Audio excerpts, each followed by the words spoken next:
0.75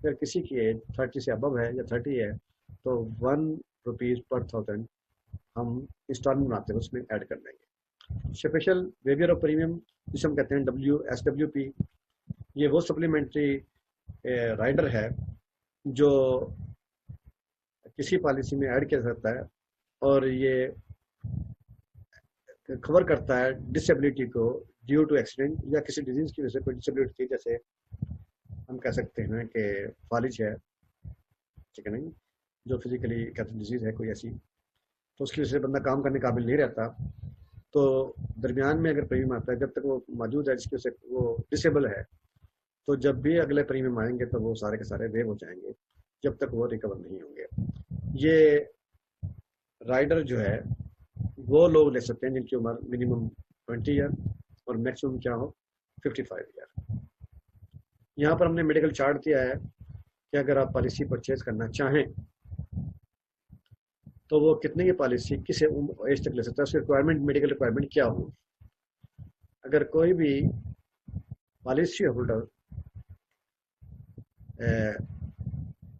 6 لاکھ تک کا بیمہ پرچیز کرنا چاہتا ہے، اگر اس کی عمر 18 سے 40 سال کی عمر کی ایج ہے، تو اگر وہ اسٹینڈرڈ کیس ہے تو وہ نان میڈیکل فارم فل کرے گا اور اس کا بیمہ آرام سے ہو سکتا ہے.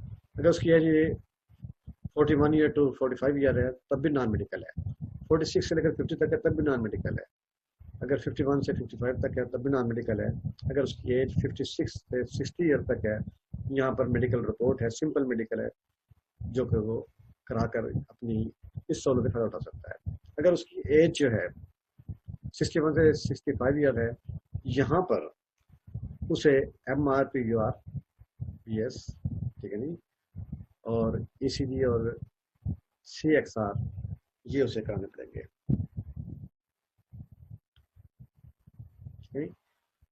یہاں پر یہ چارٹ کی مدد سے آپ جس ایج میں آتے ہیں جتنا سم انشورڈ میں چاہتے ہیں، یہ سم انشورڈ ہم نے یہاں پر یہ سم انشورڈ ہے، سم آف رسک یہ رہے گا، اور اس کے لیے بیمہ کا حاصل کرنے کے لیے جو ایجز ہیں اس کی ریکوائرمنٹ یہ دوسری طرف آ جاتی ہیں، تو یہاں اس کے مطابق دے سکتے ہیں. یہاں یہ بڑی سہولت رہی ہے کہ 25 لاکھ سم انشور سے لے کر 40 لاکھ تک اگر بندے کی یہ لینا چاہتے ہیں اور اس کی ایج 18 سے 40 ایئر ہے تو تب بھی اس کا نان میڈیکل ہے. اگر اس سے زیادہ 41 ہے، آگے ریکوائرمنٹ لکھی ہوئی ہیں وہ پوری کرتا جائے اور اس کی ریکوائرمنٹ کو پورا کرنے کے بعد بیمے کی سہولت سے یہ لوگ فائدہ اٹھا سکتے ہیں. Chapter number 8 underwriting. Underwriting سے مراد ہے the process of assessing risk and setting an appropriate premium, یعنی کہ یہ ایک ایسا پروسیس ہے جس کے تحت خطرات یعنی کہ رسک کا اندازہ لگایا جاتا ہے اور ان خطرات کو مد نظر رکھ کر انشورنس کے لیے مناسب پریمیم طے کیا جاتا ہے. تو اس پروسیس کا نام کیا ہے؟ انڈر رائٹنگ ہے. اور the person who decide whether a person is insurable or not, وہ شخص جو کہ یہ فیصلہ کرتا ہے کہ یہ شخص انشورنس کے قابل بھی ہے یا نہیں ہے، اگر ہے تو کن شرائط پر، اسے ہم کیا کہتے ہیں؟ اسے ہم کہتے ہیں کہ وہ انڈر رائٹر ہے. اب یہاں پر ہم اس کے 2 آسپیکٹ دیکھیں گے انڈر رائٹنگ کے، جو کہ فیلڈ کا جو انڈر رائٹر ہے وہ ان 2 آسپیکٹ کو سامنے رکھ کر ڈیسائڈ کرتا ہے کہ اس کو ہم نے سلیکشن آف رسک میں رکھنا ہے. تو پہلا آسپیکٹ وہ ہے فائنینشیل آسپیکٹ، دوسرا جو ہے وہ ہیلتھ کا ہے. فائنینشیل میں آسپیکٹ میں ہم نے دیکھنا ہے کہ کہیں قسط جو ہے اس میں یا بیمہ جو ہے یہ اوور سیلنگ تو نہیں ہو رہا، تو یہ مد نظر رکھے گا فیلڈ کا انڈر رائٹر. اور نمبر 2 پر وہ دیکھے گا کہ کہیں ایسا تو نہیں کہ انڈر سیلنگ ہو رہی ہو، تو ان دونوں کو وہ مد نظر رکھتے ہوئے اس کی قسط کا یا سم انشورڈ کا تعین کرے گا. دوسرا جو آسپیکٹ ہے وہ ہے ہیلتھ کا آسپیکٹ. تو فیلڈ انڈر رائٹر یہ بھی دیکھے گا ساتھ اس کے کہ آیا یہ اسٹینڈرڈ رسک ہے یا سب اسٹینڈرڈ رسک ہے یا ان انشورڈیبل رسک ہے. ان تینوں میں سے جو بھی رسک ہے اس کو سامنے رکھ کر وہ ڈیسائیڈ کرے گا کہ اس کو پالیسی اگر دینی ہے یا انشورنس ہم نے جو ہم نے اس کو کور دینا ہے انشورنس کا، تو وہ کتنا سم انشورڈ چاہیے اور کتنی اس کی قسط ہونی چاہیے. اب ان جو ہم نے بات کی ہے رسک کی، تو اس کو ہم نے کیٹیگریز میں چینج کیا ہے. یاد رکھیے کہ لائف پرپوز کو ہم نے ان تینوں میں سے کسی ایک کیٹیگری میں رکھنا ہے. یہ تینوں کیٹیگری جو بنائی گئی ہیں اس میں ایج، ہیلتھ اور فیملی ہسٹری اور ادر رسک کو سامنے رکھتے ہوئے یہ 3 کیٹیگریز بنائی ہیں. پہلی کیٹیگری اس کی یہ ہے کہ اسٹینڈرڈ رسک سے مراد یہ ہے کہ نارمل لائف اگر ہے اس کی اور وہ کوئی نارمل پیشہ ہے اس کا، تو اس پر کوئی ایکسٹرا رسک ہم اس کو کور نہیں کریں گے، اس میں کوئی اس میں ایکسٹرا رسک نہیں ہے، یہ اسٹینڈرڈ کیس ہوگا۔ اور سب اسٹینڈرڈ رسک کا مطلب یہ ہوا کہ وہ رسک جس میں ہیلتھ پرابلم آ سکتی ہے، جس میں پروفیشن کا پرابلم آ سکتا ہے، تو یہاں پر اس سے ہم ایکسٹرا ریٹنگ میں اسے کنسیڈر کرتے ہوئے اس کا کیس جو ہے کلوز کریں گے۔ تیسرا جو رسک ہے وہ ہے ان انشورڈیبل، یعنی کہ اگر کوئی پالیسی ہولڈر، متوقع پالیسی ہولڈر کسی سیریس ایلنس میں انگیج ہے، یا کوئی ڈینجرس پروفیشن ہے، یا اس کی ایسی کوئی جاب ہے، یا پھر کوئی اس کی انلیگل ایکٹیویٹیز ہیں، تو اس کو ہم رکھیں گے ان انشورڈیبل رسک میں۔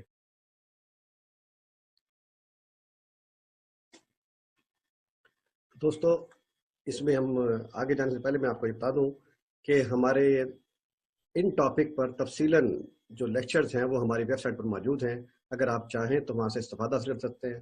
اس کے علاوہ ویڈیو اور کتابی شکل میں بھی ہمارے لیکچر جو ہیں ہماری ریجنل ٹریڈنگ اکیڈمی یا زونل ٹریڈنگ اکیڈمی میں موجود ہیں، اگر آپ چاہیں تو وہاں سے بھی آپ استفادہ حاصل کر سکتے ہیں۔ شکریہ۔ Chapter number 9، insurance documents. اس انشورنس ڈاکومنٹ میں سب سے پہلے آئے گا پرپوزل فارم۔ پرپوزل فارم اسے کہتے ہیں جو کہ کوئی بھی پالیسی ہولڈر جو پالیسی پرچیز کرنا چاہتا ہے، وہ جو فارم فل کرے گا، جس پر وہ ایگریمنٹ کرے گا، وہ کہلاتا ہے پرپوزل فارم۔ پرپوزل فارم کی یہاں پر 3 پارٹ ہیں۔ فرسٹ پارٹ میں پرپوزر جو ہے اپنا نام، اپنا پیشہ، اپنا پتہ، وہ یہاں ڈیٹیل سے ذکر کرے گا کہ وہ کہاں رہتا ہے، کیا کرتا ہے، اور اس کی آمدنی کیا ہے۔ یہ فرسٹ پارٹ میں یہ اس میں شو کرے گا اپنے۔ سیکنڈ پارٹ میں انشورڈ پرسن جو ہے، جو بھی انشورنس لینا چاہے گا، وہ ڈیٹیل بتائے گا کہ اس سے پہلے اس نے کہاں کہاں سے انشورنس لی ہے یا نہیں لی۔ اگر لی ہے تو اس کی ڈیٹیل مہیا کرے گا، اور اس کے ساتھ وہ یہ بھی بتائے گا کہ کون سی اس نے انشورنس خریدنی ہے اور کتنی مدت کی ہوگی، اور وہ یہاں ذکر کرے گا۔ اس کے ساتھ جو بھی وہ رائڈر لینا چاہے گا سیکنڈ پارٹ میں، اس کا وہ ذکر کرے گا۔ اس کے ساتھ ساتھ سیکنڈ پارٹ میں یہ بھی وہ یہاں پر اندراج کرائے گا کہ اس کا نومینی کون ہوگا۔ سیکنڈ پارٹ میں ہی اس کو اپنی ہیلتھ کے بارے میں پوری ڈیٹیل دینی پڑے گی کہ اس کی ہیلتھ کیسی ہے، کیا وہ کبھی بیمار ہوا کہ نہیں ہوا، تو وہ یہاں ڈیٹیل سے وہ ذکر کرے گا، اور وہ اپنی ہیلتھ کے ساتھ ساتھ فیملی ہسٹری بھی یہاں پر بیان کرے گا۔ پرپوزل فارم کا جو تیسرا پورشن ہے وہ ہے ڈکلیریشن کا، جہاں پر وہ سائن کرے گا اور تھم امپریشن کرے گا، یہاں ڈکلیئر کرے گا کہ وہ پہلے بیمار نہیں تھا، اور جو اس کی اسٹیٹمنٹ ہے وہ ساری کی ساری درست ہے، اس کی بنیاد پر اس کی پرپوزل کو ایکسیپٹ کر لیا جائے۔ ان ٹرم اینڈ کنڈیشنز کو دیکھتے ہوئے، اس کی تمام چیزوں کو فالو کرتے ہوئے، انشورر جو ہے وہ اس کو ایکسیپٹ کرتا ہے یا ریجیکٹ کرتا ہے، تو ایکسیپٹ کرے گا تو یہ ڈاکومنٹ کا ایک حصہ بن جائے گا پرپوزل فارم جو ہے۔ اب آ جائیں اس میں دوسرے جو ہے پرپوزل فارم میں کے بعد جو ہے وہ ہے فرسٹ ایئر پریمیم ریسیپٹ، یعنی کہ پہلی رقم وصول کرنے کے بعد ادارہ جو رسید جاری کرتا ہے اسے FYP ریسیپٹ کہتے ہیں، فرسٹ ایئر پریمیم ریسیپٹ۔ اس پر جو ہے وہ سٹیمپ لگی ہوتی ہے یہ، اور اس کے بعد جو ہوتا ہے رینیول پریمیم ریسیپٹ ہوتا ہے، یعنی کہ یہ رسید جو ہے ادارہ جو ہے کسی بھی پالیسی ہولڈر کو تب جاری کرتا ہے جب پالیسی ہولڈر جو ہے اپنی پالیسی کو برقرار رکھنے کے لیے جو بھی رقم ادا کرتا ہے اس پر یہ رسید جاری کی جاتی ہے۔ اس کے بعد آ جاتا ہے پالیسی ڈاکومنٹس۔ یہ ڈاکومنٹ جو ہیں اوریجنل ہوتے ہیں، اور اس پر تمام کے تمام ٹرم اینڈ کنڈیشن اس پہ درج ہوتی ہیں۔ یہ ایک لیگل کانٹریکٹ ہوتا ہے، اس پر پالیسی ہولڈر کی تفصیلات اور ادارہ جو اس کو ادارے پر جو لائبلٹیز عائد ہوتی ہیں یہ تمام کی تمام اس میں درج ہوتی ہیں۔ اس کے بعد آ جائیں انڈورسمنٹ فار آلٹریشن۔ پالیسی جاری ہونے کے بعد پالیسی ہولڈر کی طرف سے کوئی بھی آلٹریشن جو بھی ہوگی وہ جو کرائے گا اس کی جو انڈورسمنٹ ہے وہ اوریجنل ڈاکومنٹس میں لگے گی اور اس کی پرسنل فائل کے اندر بھی درج کی جاتی ہے۔ اس کے بعد آ جائیں کہ رینیول نوٹس۔ یہ جو نوٹس ہے کوئی بھی انشورر جو ہے وہ ریگولر اپنے پالیسی ہولڈرز کو یہ نوٹس جاری کرتا ہے بیفور منتھ، یعنی کہ ڈیو ڈیٹ سے 1 مہینہ پہلے۔ اور دیکھا جائے تو ادارے پر یہ قانونی لائبلٹی عائد نہیں ہوتی کہ وہ انفارم کرے، لیکن پالیسی ہولڈر پر یہ لائبلٹی عائد ہوتی ہے کہ وہ اپنی ڈیو ڈیٹ پر اپنی قسط کو ادا کرے، پھر بھی ادارہ جو ہے اس کو رینیول نوٹس بیفور ٹائم جاری کر دیتا ہے۔ اس کے بعد آ جاتے ہیں کہ بونس نوٹس کا. تو کوئی بھی ادارہ یا state Life insurance of Pakistan بھی اپنے پالیسی ہولڈر کو منافع کے بارے میں اس بونس نوٹس کے ذریعے باخبر رکھتی ہے کہ آپ کے کتنے بونس کتنی قسطوں کے بعد لگ چکے ہیں، یہ اپنا فرض سمجھتی ہے. اب آ جائیں ہم ڈیٹیل کے ساتھ. یہاں پر دیکھیں گے ہم کہ چیپٹر نمبر 10 کی طرف آ جائیں تو یہاں پر پالیسی ٹرم اینڈ کنڈیشنز ہیں کہ پالیسی کی کنڈیشنز کیا ہوتی ہیں. یاد رکھیے کہ بیمہ دار کو اس کے بارے میں آگاہی کرنا بہت ضروری ہے. تو state Life Insurance Corporation of Pakistan جو ہے اپنے پالیسی ہولڈر کو اس ٹرم اینڈ کنڈیشن کے بارے میں بخوبی طور پر آگاہ کرتی ہے. اس کے لیے پالیسی ڈاکومنٹس کے اوپر انگلش میں بھی اور اردو میں بھی ڈیٹیل ٹرم اینڈ کنڈیشن درج ہیں. اگر دیکھا جائے تو اس میں سب سے پہلے آتا ہے ایج. تو اس کی پہلی کنڈیشن یہ ہوتی ہے کہ جو بھی پالیسی خرید کر رہا ہے، جس کو ہم کہتے ہیں پرپوزر ہے، اس کا صحیح اور تسلی بخش عمر کا ثبوت مہیا کرنا بہت ضروری ہے کہ وہ ادارے کو مہیا کرے، جس کے لیے صحیح جو اتھینٹک پروف ہے وہ ہے NIC یعنی کہ نیشنل آئیڈینٹی کارڈ، جو کہ نادرا ایشو کرتا ہے. اس کے ساتھ ساتھ ہم اس کو بھی صحیح تصور کرتے ہیں تعلیمی سرٹیفکیٹ کو بھی. اور اگر کہیں پر بیمہ دار کی عمر جو ہے جو کہ پرپوزل فارم کے اوپر اس نے کوئی مختلف پائی ہے اور ایکچولی اس کی کچھ اور تھی، تو ایسی صورت میں ادارے کی صوابدید ہے کہ اس کی پالیسی میں وہ ترمیم کرتے ہوئے پریمیم کی رقم میں کوئی رد و بدل کر سکتی ہے. دوسری سی کنڈیشن یہ ہوتی ہے کہ گریس پیریڈ. بیمہ دار کی قسط جو ہے واجب الادا ہونے کی تاریخ سے 31 دن کی رعایتی مدت جو ہے وہ ادارہ اپنے پالیسی ہولڈر کو مہیا کرتا ہے کہ اگر وہ چاہے تو 31 دن کے اندر اپنا پریمیم ادا کر دے.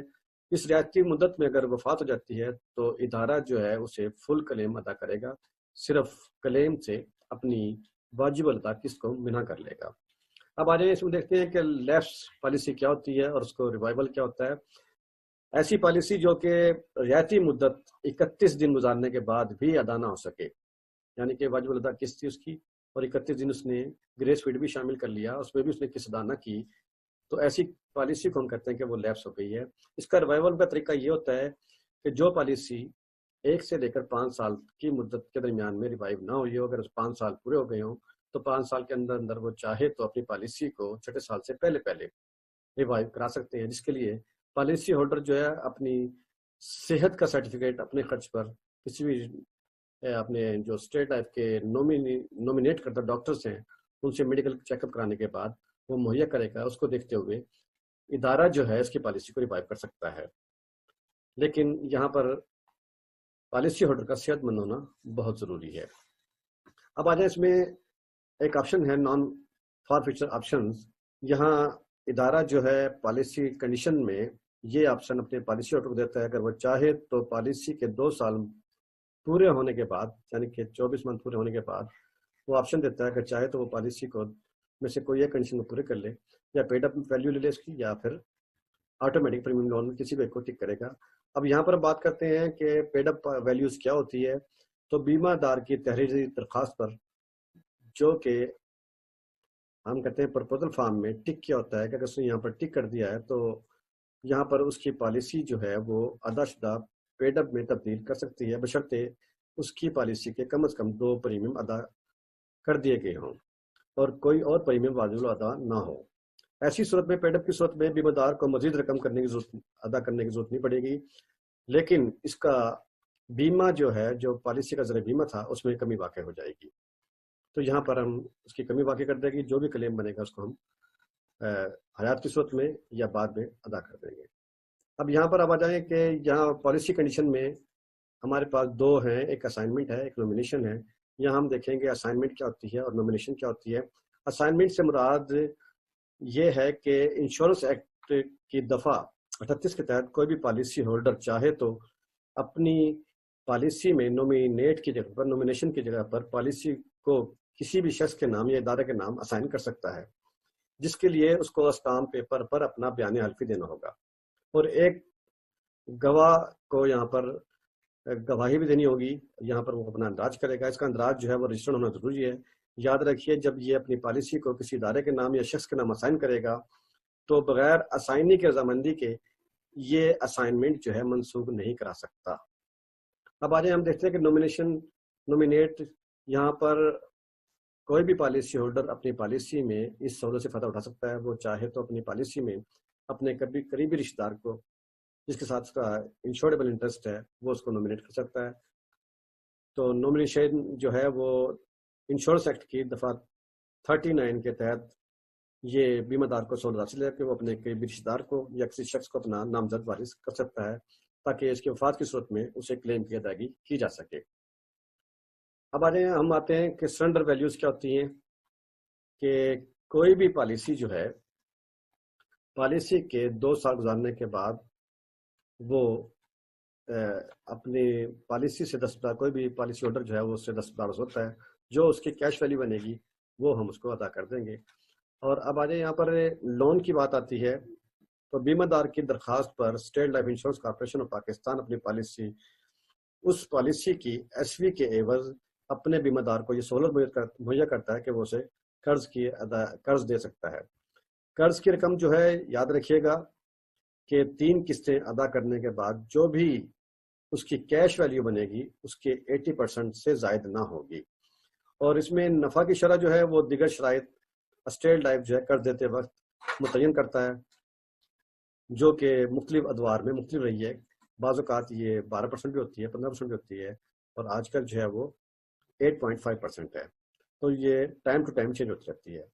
اب اس کے بعد آ جائیں تو ہم دیکھتے ہیں کہ ان کانٹیسٹیبلٹی جو قرار ہے اس میں یہ اس کا مطلب یہ ہوا کہ غیر متنازع پالیسی، تو پالیسی کے اجزاء کے 2 سال کے بعد بیمہ دار کے تمام بیانات کے اعتبار سے پالیسی غیر متنازع ہو جاتی ہے، سوائے اس کے کہ جان بوجھ کر دھوکہ دہی یا غلط بیانی کی گئی ہو۔ پالیسی کی شرائط کی خلاف ورزی اگر کی گئی ہے تو وہ پالیسی جو ہے انکانٹیسٹیبل کی جاتی ہے۔ اب اس کے بعد ہم دیکھتے ہیں چیپٹر نمبر 11 جو کہ ہے کلیم کا۔ دوستوں میں پہلے بتا چکا ہوں کہ اگر آپ چاہیں تو اس کی ٹاپک پر ڈیٹیل کے ساتھ اگر آپ لیکچر حاصل کرنا چاہتے ہیں تو ہماری ویب سائٹ پر اس کے لیکچر موجود ہیں جہاں سے آپ استفادہ حاصل کر سکتے ہیں۔ اس کے علاوہ ہمارے ڈیٹیل کے ساتھ لیکچر جو ہے کتابی شکل میں بھی اور ویڈیو شکل میں بھی ہمارے زونل اور ریجنل آفیسز جو کہ ٹریننگ سینٹرز ہیں وہاں پر بھی دستیاب ہیں، وہاں سے بھی آپ استفادہ حاصل کر سکتے ہیں۔ ہم چیپٹر نمبر 11 کی بات کرتے ہیں جو کہ کلیم کے بارے میں ہے۔ یاد رکھیے کہ پالیسی کے کلیم 3 ٹائپ کے ہوتے ہیں۔ نمبر 1 ہوتا ہے میچورٹی کلیم، نمبر 2 ہوتا ہے ڈیتھ کلیم، نمبر 3 ہے انجری کلیم۔ اگر ہم بات کریں گے یہاں پر میچورٹی کلیم کے بارے میں کہ اس کے لیے کون سے ڈاکومنٹ کی ریکوائرمنٹ ہے، ایسے کون سے ڈاکومنٹ ہمیں چاہیے جس سے میچورٹی ہو جائے گی، تو پہلا ڈاکومنٹ یہ ہوتا ہے کہ جب بھی کوئی پالیسی میچور ہوتی ہے، اپنی مقررہ مدت پوری کرتی ہے، سو ہم کہتے ہیں میچور ہو گئی ہے، میچورٹی کلیم کے لیے اس کو دفتر سے اپنا پیمنٹ واچر جو ہے ڈسچارج واچر حاصل کرنا پڑے گا، اسے فل کرنا پڑے گا، اور اپنا بینک اکاؤنٹ جو ہے ٹیسٹ کرائے گا وہ، اور وہاں پر وہ جمع کرائے گا۔ اس کے ساتھ ساتھ وہ میچورٹی ڈسچارج واچر کے ساتھ ساتھ اوریجنل پالیسی ڈاکومنٹ بھی منسلک کرے گا، اور اس کے ساتھ وہ اٹیسٹڈ کاپی آف NIC بھی منسلک کرے گا، اگر ہو سکے تو وہ لاسٹ پریمیم ریسیپٹ جو تھی وہ اس کی کاپی بھی ساتھ منسلک کرے گا۔ یہ تمام چیزیں دفتر احاطہ میں وہ جمع کرانے کے بعد اپنا میچورٹی کلیم حاصل کر سکتا ہے۔ اسی طریقے سے ہمیں کون سے ڈاکومنٹ چاہیے، document require for the death claim, اگر خدا نخواستہ پالیسی ہولڈر کی ڈیتھ ہو جائے گی تو اس کی صورت میں یہ ڈاکومنٹس ہمیں ضروری چاہیے گے۔ Number 1 claim form number A ہے جسے ہم کہتے ہیں کلیم فارم A، یہ کلائمنٹ کے جو ہے اسٹیٹمنٹ ہے، دعوے دار کی اسٹیٹمنٹ ہوگی۔ پھر فارم B جو ہے یہ last attested copy, attending copy جو کہ فزیشین رپورٹ ہے جو ڈاکٹر فل کرے گا، یہ بھی اس میں ساتھ دینی پڑے گی۔ اس کے ساتھ ہے فارم C، یہ سرٹیفکیٹ ہے آف آئیڈینٹیفیکیشن، کوئی بھی مہلے دار جو شناخت کرے گا کہ مرنے والا وہی شخص ہے جس کے نام پر یہ پالیسی جاری ہوئی تھی۔ پھر ایک فارم D ہے، اگر کوئی پالیسی ہولڈر کہیں پر امپلائی تھا تو یہ اس کی امپلائر کے ادارے کے جو سربراہ ہے یہ وہاں سے اسٹیٹمنٹ دے گا، وہ ادارہ جو ہے اسٹیٹمنٹ دے گا کہ یہ یہاں پر امپلائی تھا، اور اس میں جو سوالات ہیں سے جوابات یہاں پر درج کرے گا، اور وہ بھی اس کے ساتھ منسلک کرے گا۔ اس کے ساتھ اوریجنل ڈاکومنٹس جو ہے پالیسی کے وہ بھی منسلک کرے گا، اور ساتھ attested copy of the NIC جو کہ نومینی تھا اس کی بھی، اور اس کے ساتھ ساتھ جو پالیسی جس کے اوپر جاری کی گئی ہے جو ہمارا کلائنٹ تھا، پالیسی ہولڈر تھا، اس کی NIC کاپی بھی مہیا کرنا ضروری ہے۔ یہ تمام کے تمام دفتر احاطہ میں درج